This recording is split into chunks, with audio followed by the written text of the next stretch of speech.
So welcome to the second episode of Kentucky Esports Weekly. It's a show about esports, industry news, and a sprinkle of interviews, and maybe a discussion panel discussing industry news. Who can tell? Since the first episode, which aired last week, I hope you enjoyed it. We've gone back and made just some slight adjustments to the structure of it. It's an evolving show, and we're trying to find what works the best, and we're trying to deliver the best type of content to you. And we just want to make sure that at the end of the day, you're entertained and informed, and maybe you learned something. Who knows? But the first change this week is Ben Branscombe will actually be hitting up one of UK and Gen G's NBA 2K commentators, Alex Tudor, today in our featured interview section. Originally, we had scheduled Rob Smith, former Machinima editor-in-chief and PC game editor-in-chief. And he will actually be on the show next week with Ben. So we just wanted to give you a heads up and inform you of that. So enjoy Alex today. Expect Rob next week. Another change that we're making is Haley Salyers is making her Twitch debut alongside Tyler Ralston in industry news. She is a longtime production person, keeps us all in check, helps out a lot with this show. She keeps me sane, and she is taking over for Morgan Mulberry, who has actually been moved to a new panel segment that we've got in this week's show that is led by Nick Hughes. So Nick Hughes will be creating a panel segment where they discuss industry news and they talk about different things, and we get different opinions. Joining Nick will be Morgan, Elias Conwell, and Jude Hagerman. So I hope you enjoy that segment. We think it's gonna be pretty darn cool. So anyway, let's get into some quick hitters from the esports industry.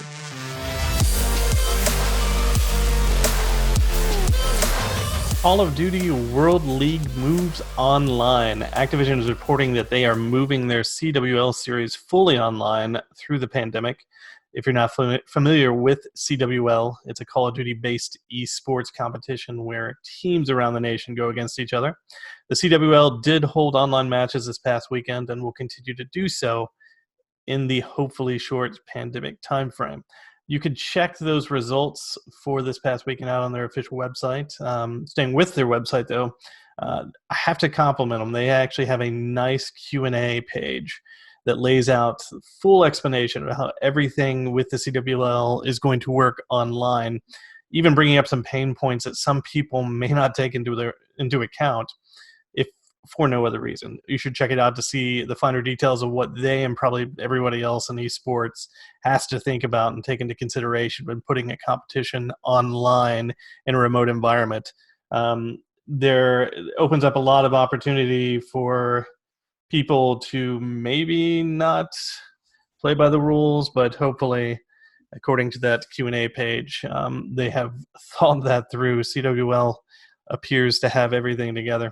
Really great information, interesting stuff, and definitely some things that I personally never thought about when it comes to esports competitions and being online. I just figured, as I'm sure most people do, that having that online is just a natural fit, but certainly there's some things you have to watch out for. Now, speaking of good things to watch out for, the High School Esports League launches Gen E and announces a social distancing cup. News coming straight from the horse's mouth. HSEL is launching a new entity called Generation Esports. It's going to open up esports competition beyond the high school gaming borders, which is what they specialize in, by extending the borders globally. It's a pretty big move and something bold that works for everybody, especially during this time frame. Gives people something to do. This means the inclusion of middle school kids, college kids, pretty much everybody in the globe who wants to participate in esporting events. That is pretty big. So the group will be hosting a charity cup called the Social Distancing Cup, which started on April 10th and runs until May 10th. So it's already begun. In other news, and this is it's nice to see this, Torque Esports is partnering with ESPN to bring their racing to the limelight. The iRacing NASCAR Pro Invitational did so well for Fox. ESPN has decided to dive into their own online racing with Torque Esports. If you're not familiar with Torque, they feature leading stars from Formula One, Formula E, IndyCar, sports car, and more against the world's top sim racers. That is pretty impressive. Amongst other events, they actually run a series called the Race All-Star Series.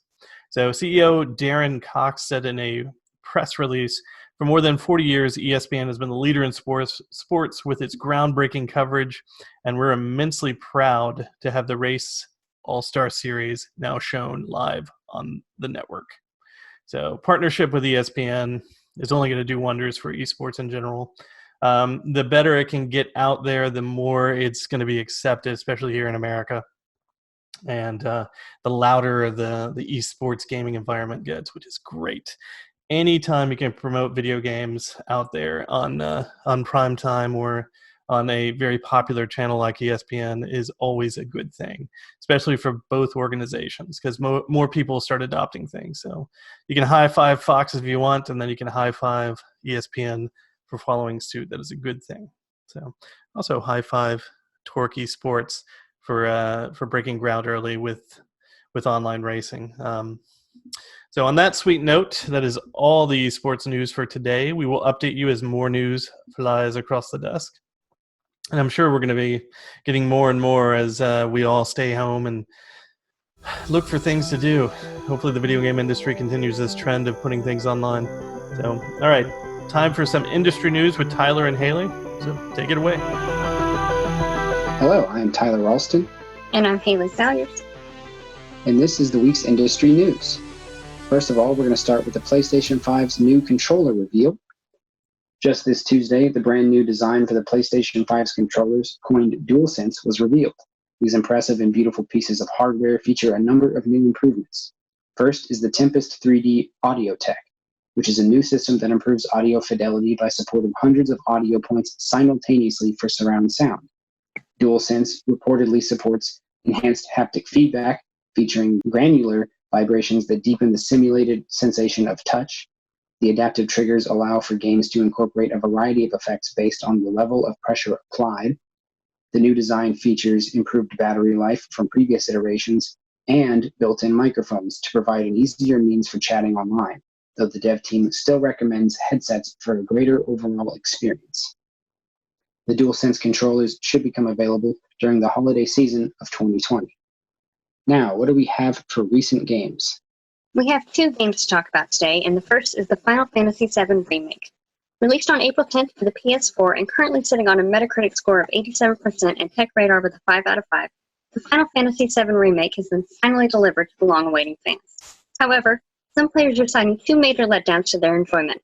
One, massive changes to the overall story, and two, a full price tag for a game that only tells part of the overall story. However, it will be up to each player to decide if they prefer the classic JRPG or are ready to engage in a reimagining of the storyline across multiple games. Moving on to the Resident Evil world, the Resident Evil 4 remake is now in production.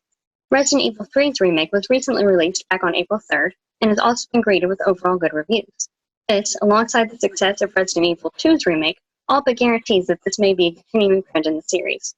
A remake of Resident Evil 4 has now been confirmed as several development sources explain that the new game is going to receive the same treatment as its predecessors. This project is being spearheaded by Tatsuya Minami and the newly founded studio M2. The predicted release window is an unspecified time in 2022. And that covers our news for recently released projects, but what about upcoming ones? Last week, I discussed the upcoming title Valorant and Riot Games' new anti-cheating system they would be using in tandem alongside the familiar Vanguard system. Well, now the game has entered its closed beta stage. However, it seems this new tactical FPS is already suffering from a cheating issue. Paul Chamberlain, the anti-cheat lead for Valorant, released a tweet on April 9th announcing the banning of their first cheater, acknowledging he had wished there was more time before the first ban, but that his team is ready for the battle ahead. Videos have already been cropping up across the internet showcasing these illegitimate victors, and the community is worried about how the developers are going to address this and if the game will thrive as time goes on or be a severe victim of the plague of cheating. The game is still slated to release sometime in the upcoming summer. That's all for the industry news. Thank you, Tyler and Haley. I'm absolutely stoked about the PS5 right now. The more details that trickle out about its hardware, the easier sell it is for me. Sounds absolutely fantastic. I like the custom hardware that it runs on too. I sat and watched Mark Cerny's, the lead on the architecture for Sony, explanation of how the PS5 innards are going to work. And as a huge hardware geek, it was just neat to see how much thought was put into it. One thing you should always note when you're trying to figure out whether a system is going to be successful or not is how well the system works for developers and how big of a support company has for the developers when they have questions. So many times over history have things gone wrong where hardware has not worked in the favor of developers. One good example is the Sega Saturn, which had two separate processors that didn't like speaking to each other and certainly didn't cooperate during development time for games.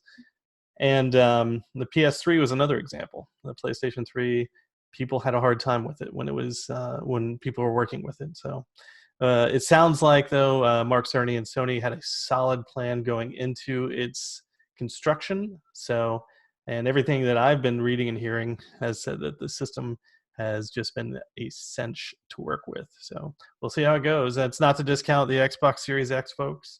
I'm sure Microsoft has a very solid plan how it's going to work, because that's a powerhouse as well. So, and anyway, good on both of them. So moving on. So over the weekend, the University of Kentucky and Gen G had their very first big esporting event with NBA 2K. Everything wrapped up earlier this week. A champion was crowned, which we'll discuss later. And after everything is settled, Ben Branscombe actually caught up with one of the commentators for the event, Alex Tudor, and just discussed a variety of things, including how the tournament went. I'm here today with the wonderful Alex Tudor. Alex, how are you doing today? I'm doing good, man. How you doing? I'm doing pretty good. So just give the audience a little quick background story on who you are and how you came to be here. Sure. I'm Alex. I'm one of the associate editors of digitalchumps.com. I'm also an alumni of the University of Kentucky. I have my bachelor's degree in media arts and studies. A big reason that I'm on this is I'm a huge 2K fanatic. And of course, since I write for Digital Chumps, I'm kind of like the go-to 2K guy. I also have a lot of on-camera kind of stuff with my podcast, Rated M for Mature. So they kind of like hit me up. They're like, hey, you're an alumni, can you be on the show? I was like, yeah, sure, why not? So here I am, and it's been a great tournament so far. Nice, that's awesome. So I guess then just talk a little bit about the tournament, what it's been like, what it means to the university, number one, but also just what it means as esports gaming in this community as a whole. Sure. So UK being one of the first major Division I schools that's really kind of bringing in esports and really cultivating it within the community, like the student community and everything, and also being a basketball-centric school, it's been great to see a 2K tournament really have the enthusiasm behind it. I mean, we have a ton of different casters coming in, student casters, alumni hosts. Erin Ashley Simon, she came in. She's coming in and hosting. She's doing a great job. Jeff Eisenband, he's doing a great job. And so it's just great seeing kind of the community come around and support this tournament. And so I would love to see more of this in the future. UK, it's more than just basketball, it's everything else. And there's so many different students from such a diverse background. So not everybody enjoys 2K. Some people enjoy Smash, so we would love to see more of that, I would say. Oh, that's awesome. I know it's just been really big. I've tuned into it throughout the time it's been on, and it's just been really cool to see, like, there's constant viewership and people are interacting in the chat, so it's just really cool to have a university Twitch channel be that popular, at least from my perspective. So I also have to ask, what do you think of UK just taking kind of like a lead in the sense of being a Division I nationally ranked college, taking lead on esports and making our deal with Gen G and just becoming like a leader for esports and college athletics? I think it's huge. Esports over the last, I would say, 5 to 6 years has really taken off just in general with, Twitch being so popular and just the community growing like that. So I've kind of been looking forward to seeing when colleges are going to start getting involved. Of course, there have been plenty of smaller universities and colleges across the nation that have kind of incorporated esports programs. But having a Division I school and kind of the cachet that brings with it is huge. So I'm really interested to see if other schools follow in UK's footsteps, and it's awesome to see UK as kind of the trendsetter going forward. Mm-hmm. What do you think personally, just on a personal note? What does it mean to you to have your what's the word? Your alumni of university. So what's it mean to you to see your university just jump out and do this? It's awesome, man. It's great to say, like, hey, I want to work in the video game industry. I'm in the video game industry, everything like that. But just saying, hey, my school that I went to is doing all of this for the industry and really introducing a whole slew of new people, new students, everything like that to the world of esports. Because esports used to be a very niche thing. If you went to go watch like a League of Legends tournament or a Dota tournament, if you're not in those communities and you don't really understand those games, you feel kind of left out. So having the university, and especially UK, which is already very inclusive, bring in a whole new group of people to experience this new world. It's really cool. Yeah, no, totally. I think it's phenomenal to see them kind of jump up and take the lead on this. All right, last question, and the hardest question of all. What are you playing recently? Oh, okay. So I've been playing Final Fantasy VII Remake. It came out when the tournament started. So I've been, kind of torn between the tournament and Final Fantasy. And of course, Final Fantasy is one of those games that really requires all of your attention.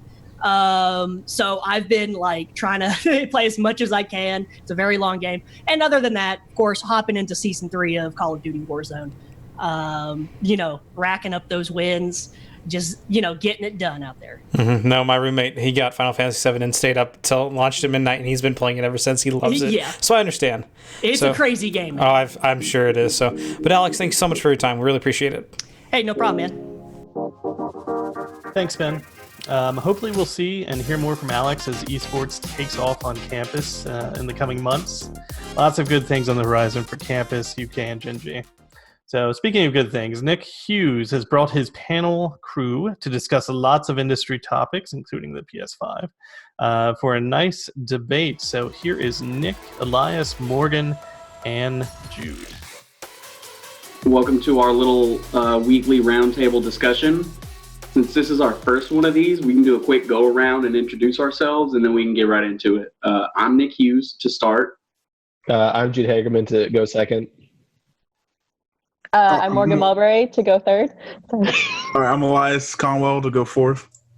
There we go. Good stuff. All right, this is going to be kind of rapid fire. So the first thing that we're going to talk about has been kind of polarizing. I don't know why, because I think it's sick, but the DualSense controller for the PlayStation 5, what are your thoughts? It's got haptic feedback, adaptive triggers. It looks gorgeous. Yeah. I want to see more colors. That's the one major complaint I have.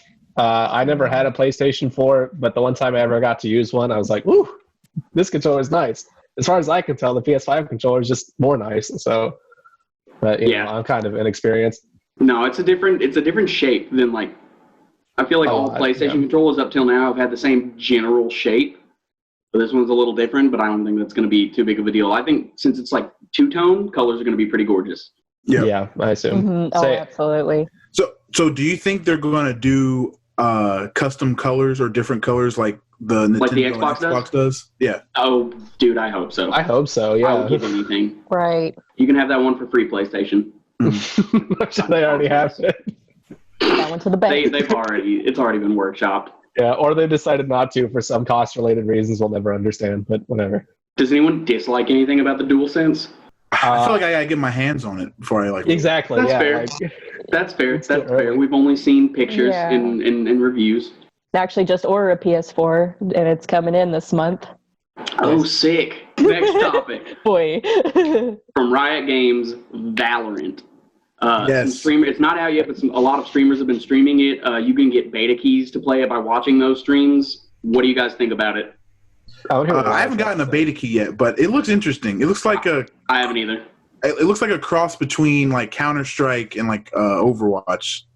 Yeah, that's what you were saying before the panel started, and I just assumed it would be Overwatch. But the fact that it's also Counter-Strike, clone from Riot. The fact that it's Counter-Strike is honestly kind of sick. Yeah, it looks sick. I can't wait to play it now. I was like super on the fence before, but now I'm kind of all in. We're just gonna leave it on that. I don't know enough about the characters in the game yet, but the fact that it's a tactical shooter that has like different characters that do separate things, just to continue his point, like it's definitely way less Overwatch than I would have expected. Yeah, but same. It definitely seems more like Counter-Strike from the gameplay that I've seen than Siege, because like I didn't see a bunch of aiming down sights or anything like that. So yeah, that's what I liked about it. And also, like, everyone seemed to have different like tactical equipment, so I think that's just a cool idea. Yeah, I haven't got a beta key yet, and I have like 7 streams up at a time in different tabs trying for it. It just doesn't work. No, I'm big mad, big angry, but I'm gonna get it. Yeah. It's also a good time to like chunk away at your gaming backlogs, etc. during the pandemic. And then also there's Animal Crossing to play during it. What have you all been playing the most during quarantine? I've been playing a lot of Division 2 and a lot of Animal Crossing, and definitely more Animal Crossing than anything else, though. Yeah. Dude, sell me on Division 2 right now. Try and get me back into it. You have seconds. The last expansion, they dumbed things down a lot, which I thought would be a bad thing. But as I'm playing more of it, I realized that dumbing it down is very nice, because now I don't have to worry about like hunting to the ends of the earth to get good gear. And also, they added this thing called the recalibration library, which is you can just save good rolls for things and put them on any equipment. Stop. Are you serious? Yeah, I'm dead serious. That's actually sick. Yeah, I don't know if Destiny 2 is anything like that, but like, as far as I know, playing Destiny 2 like a while back, like a year and a half ago, 2 years ago. Sad. I never got into Destiny. I wasn't big into Division 2, but this expansion's pretty good. Yeah, and it's got a battle pass that actually like gives you new gameplay elements. I missed it, but there was this thing called polarity, which was you could only shoot enemies with the same polarity as you, and you'd either have positive or negative. And every single time you meleeed an enemy, it would reverse your polarity, so then you could start shooting the other ones. It's ridiculous. All right, you did it. I just don't know how you even think of something. Yeah. Also, that's the next one is zombies, which is only headshots kill enemies. That's kind of cool. Yeah, otherwise they respawn. It's just ridiculous. Well, I've been told, and everyone, that's Jude's pandemic quarantine recommendation. Maureen, what have you been playing? Pretty much just Animal Crossing. I've been I was waiting on it. Oh yeah, like so I got in about 115 hours as I'm looking at my Switch right now. I got 115 hours or more. So yeah. I mean, it's a lifestyle. I know it really is for me now. Lifestyle. Elias, do you have thoughts on Animal Crossing? I haven't played it yet. I actually never played. Right. I've never played Animal Crossing. I'm serious. I actually recently got a Switch, and the only two games. So you have a Switch and you're not playing Animal Crossing, is what you're telling me. The only two games I have is Smash Bros. And Pokemon Shield. Dude, I don't even know if I'm going to allow you to be in this segment going forward after that statement. I never really played Animal Crossing, so it didn't like catch my eye. But like everyone's talking about it, and I'm actually considering getting it. You don't even have Breath of the Wild? No, I can only get like 2 games. Breath of the Wild was going to be my next game. Those are the 2 you went with. I can't be mad at the Smash pick, though. I honestly would get Breath of the Wild first before Animal Crossing. Yeah. Just because it is, I think, still the defining game for the Switch. And it's definitely not the same playing it after the first time, but the first time, just so good. It was just so good. It's phenomenal. All right, Elias. We saved a segment for you. What do you think about the Final Fantasy VII Remake? Because I know you've got some opinions on it. Dude, have you guys played it? I played it day one. It's my reward for finishing a certain number of games in my backlog. Then I'm going to play it. But I have been watching a lot. Has made me cry. I was crying. Like I was streaming it to Twitch, and I took a moment, and I was just tearing up. Shameless plug. And because they took the game you love and they expanded upon it. There's like a little like, I know, it's nuts. Didn't they take like the first 5 hours of the original and make it like 30 hours? Or like 40? No, it's like there's like this side character that you talk to like for like maybe a second. They turned it into a whole conversation, and like They expanded it so huge, and there's no set release date for the second episode, right? No, there's no set release date. But here's what it feels like. It feels like, because Final Fantasy VII was the game I played when I was 5, when I first took games seriously, like at least like the story and stuff, because you had to read the text and stuff. Mm-hmm. And like if you didn't read, you had to go back and talk to that person if you didn't know what to do next. And so this game is like the older me, like the older gamer me meeting the younger me and just sitting on the couch and playing this game. That's what it feels like. Yeah, it's so sick. But I also, in my opinion, and you can back me up on this or disagree with it, but I think you absolutely don't need to play the original at all. No, to enjoy how sick of the game this is. In fact, it feels really. I've been watching a lot of gameplay on it. It feels blasphemous to say this, but I almost feel like you just need to play this remake, because there's so much stuff they added where playing the old one is just going to feel like you're missing out on a lot of stuff. Yeah, exactly. That means it's a good remake, I would say. No, yeah, I think it's done its job. I don't think it disappointed at all. Because I was sitting here half thinking it was just going to be like updated graphics of the original game. Yeah. They've added so much stuff to it. Yeah. Anyone else? Judy, you gonna play it? At some point, I might. Boy, are you? Well, no. My thing is, what I was going to say. I'm not a Final Fantasy boy. I got about halfway through Final Fantasy 12 on my Switch before school started, but back in fall semester. So I haven't played it in a long time. But I realize also from having played a bunch of Final Fantasy 14 for a little while that series is just ridiculously good, and I'll never understand it because I'm not a big JRPG person. Mm-hmm. I never played 7, but the remake just looks so sick. Like everything about it. The remastered soundtrack sounds ridiculously good. It's so crazy because you can. There's just like stuff in the world that it was like little things. Like there's food trucks, there's people. Yeah, it's like a living world. And this is actually what got me to tear up when I was walking through the little like slums or whatever, right? The fact that you can look up at the sky and see the plates above you and stuff. Like it's not a painting, it's an actual rendered like That's ceiling. Crazy. Yeah, that's I started to cry because in the original game you're like top down, right? Yeah. The fact that you can look up, that's all you need to tell people. Like I was telling one of my friends. That's a good point. That's a good point. I was like, you can look up. That's all you need to know. We're running out of time on this, so I'm going to say one last thing, Elias, on this. Mm-hmm.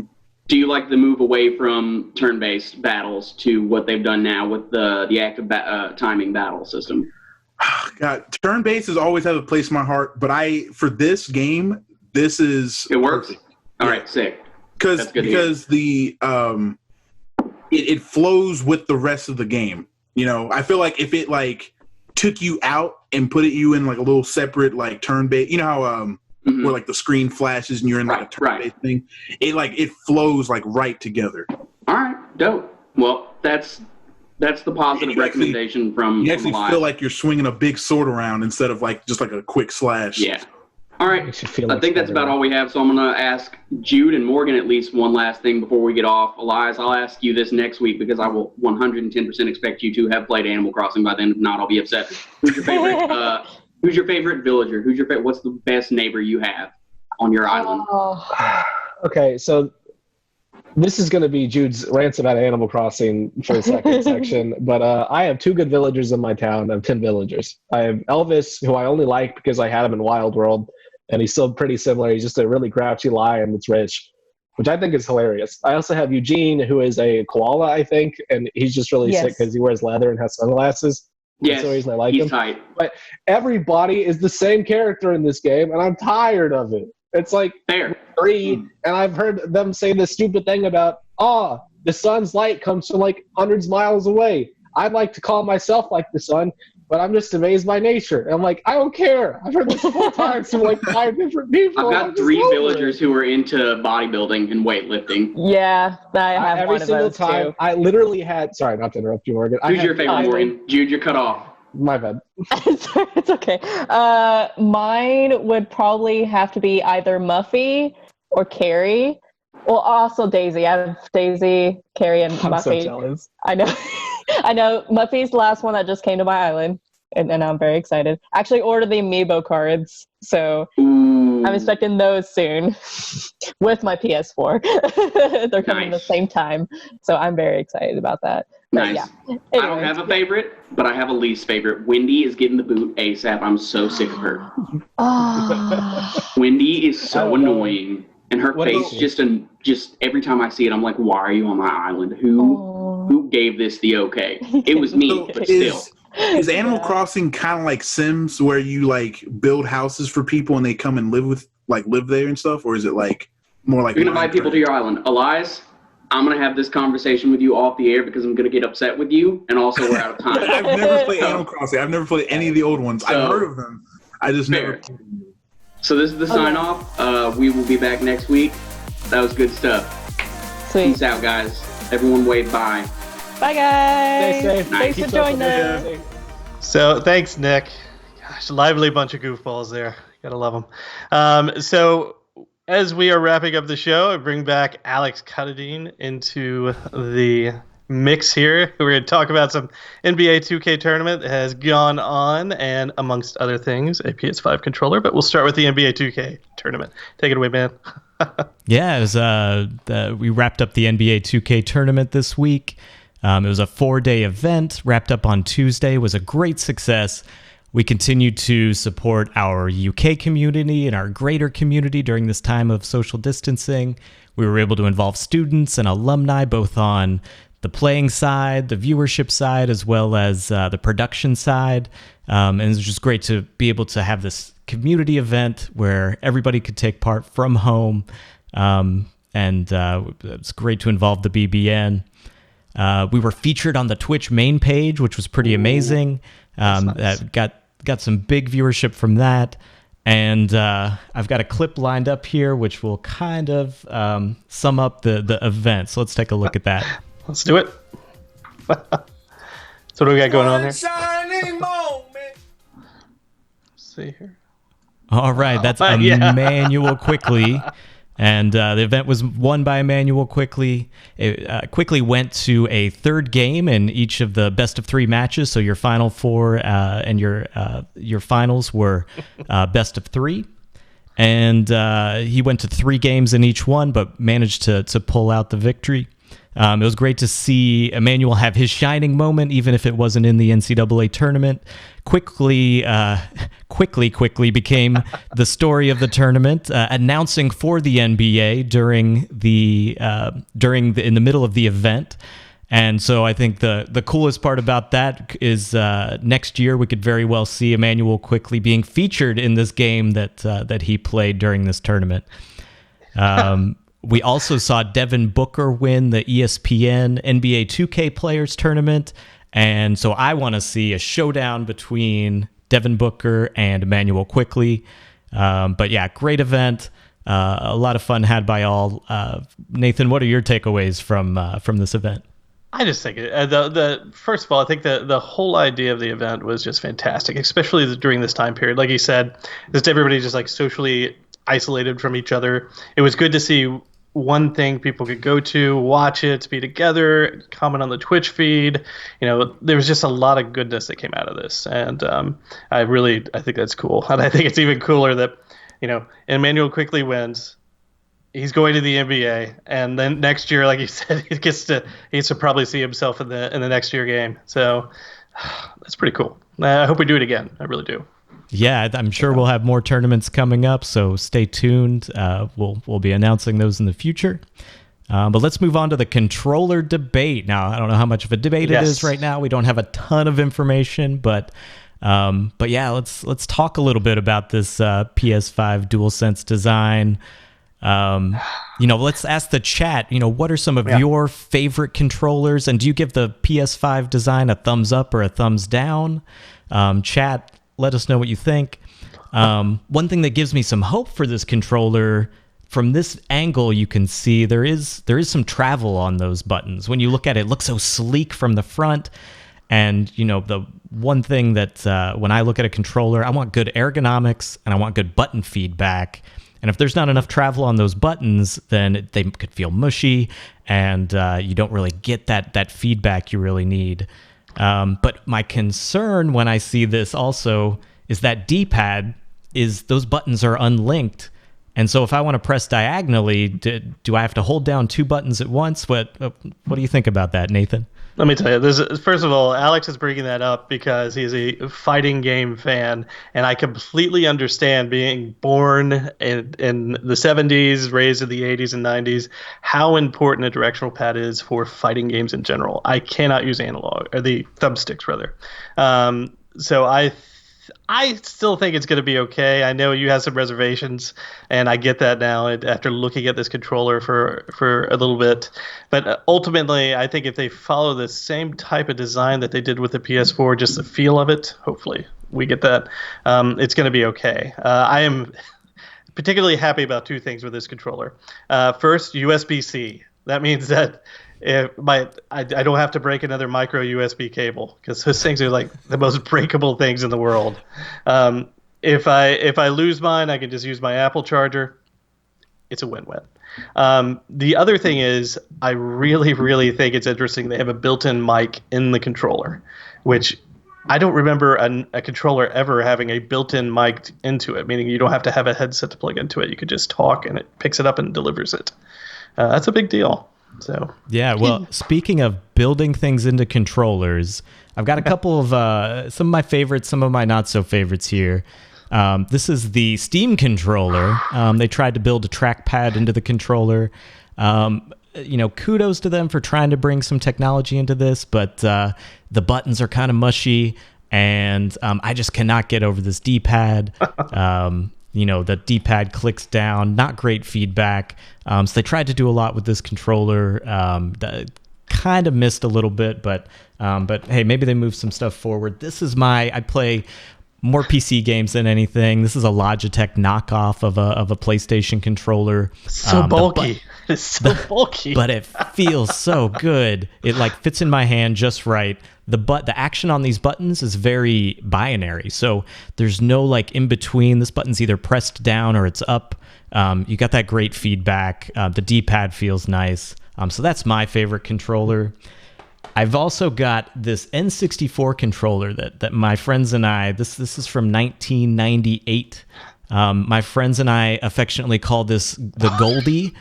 It is the buttons are not that great. The Z button on the back is really mushy. There's no real feedback on this D-pad, and there's lots of sharp edges, and there's just not a really good way to hold it.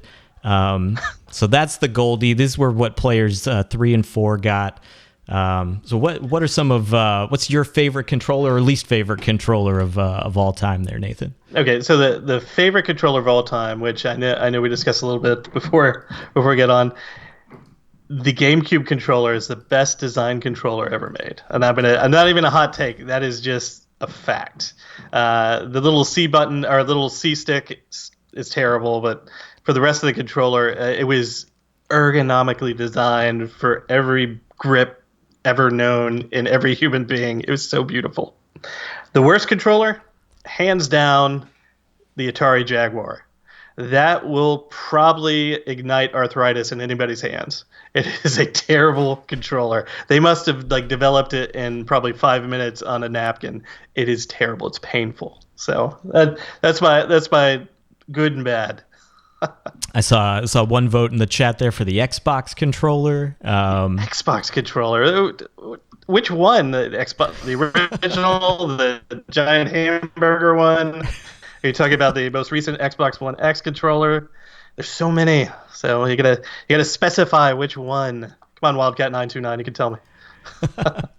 So I do want to tell you about one more, hopefully a series of events coming up. This is the Campus Recreation and Wellness has begun some esports tournaments since we're not doing in-person sports right now. The registration for this event has passed, but head on over to recwellservices.uky.edu/imleague to find out about future intramural esports events coming up.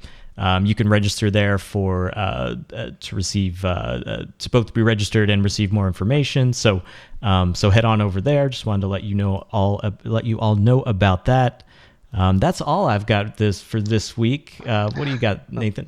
I've got nothing else. I think we've done a good wrap on this show. I think from the tournament to the controller to good wellness through online gaming that's all we need. So thank you very much, Alex. Thank you. We'll call this a day, everybody. It's been a wild month, and everybody's been kind of put in and out of familiar and unfamiliar places when it comes to having to stay home and get out of your routine. So just remember that we're going to be on the mend soon as a university, a state, and a country. Just hang in there, game a bit if you can, and don't forget to check on your loved ones. So on that note, take care, stay safe, and we will see you all next week.